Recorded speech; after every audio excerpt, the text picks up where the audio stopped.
ಮಕ್ಕಳು ಜೀವನದೊಳಗೆ ಮುಂದೆ ಬರ್ಬೇಕಾ? ಎಲ್ಲಿ ಹೋಗ್ಬೇಕು ಅಂತಂದ್ರೆ ರಾಯರ ಸನ್ನಿಧಾನಕ್ಕೆ ಹೋಗಬೇಕು. ನಿಮ್ಮ ಕಷ್ಟಗಳ ಪರಿಹಾರ ಆಗಬೇಕಾ? ರಾಯರ ಸನ್ನಿಧಾನಕ್ಕೆ ಹೋಗಬೇಕು. ನಿಮ್ಮ ವಿಘ್ನಗಳ ಪರಿಹಾರ ಆಗಬೇಕಾ? ರಾಯರ ಸನ್ನಿಧಾನಕ್ಕೆ ಹೋಗಬೇಕು.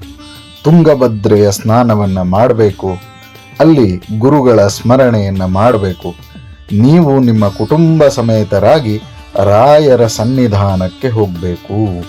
ಸೊ ರಾಯರ ಸನ್ನಿಧಾನಕ್ಕೆ ಹೋದ್ರಿ ಅಂತಂದ್ರೆ ಎಲ್ಲ ಕಷ್ಟಗಳ ಪರಿಹಾರ, ಎಲ್ಲ ವಿಘ್ನಗಳ ಪರಿಹಾರ, ಎಲ್ಲ ಸಂಕಟಗಳ ಪರಿಹಾರ.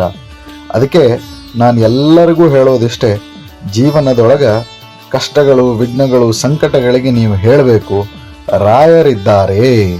ಯಾಕೆ? ಗುರುಗಳಿದ್ದಾರೆ ಅಂತಂದು ಮಾತ್ರಕ್ಕೆ ಎಲ್ಲ ವಿಘ್ನಗಳ ಪರಿಹಾರ ಆಗ್ತದೆ, ಎಲ್ಲ ಸಂಕಟಗಳ ಪರಿಹಾರ ಆಗ್ತದೆ.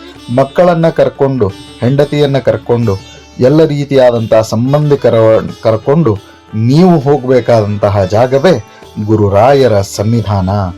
ಮಕ್ಕಳು ಇಲ್ಲಿ ಓಡಾಟ ಮಾಡಿಬಿಟ್ರು ಅಂತಂತಂದ್ರೆ ಜಗತ್ತಿನ ಎಲ್ಲ ಕಡೆಗೆ ಅವರ ಹೆಸರು ಇದ್ದೇ ಇರ್ತದೆ.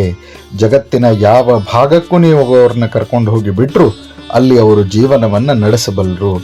ಯಾಕೆ? ರಾಯರ ಸನ್ನಿಧಾನದೊಳಗೆ ಓಡಾಡಿದಂತಹ ಬಲ ಏನಿದೆ, ಆ ಬಲ ಯಾವತ್ತಿದ್ರೂ ಕೂಡ ಜೀವನವನ್ನು ಕಾಪಾಡ್ತದೆ.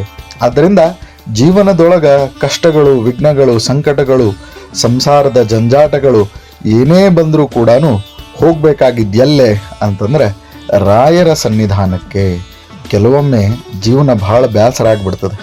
ಬೇಸರವಾದಾಗ ಹೋಗುವಂತಹ ಸ್ಥಳ ಯಾವುದು ಅಂತಂತಂದ್ರೆ ತಾಯಿಯ ಮನೆ, ತವರು ಮನೆ. ಸೊ ಅಂತಹ ತವರು ಮನೆ ಯಾವುದು ಅಂತಂತಂದ್ರೆ ರಾಯರ ಸನ್ನಿಧಾನ, ಅದುವೇ ಮಂತ್ರಾಲಯ.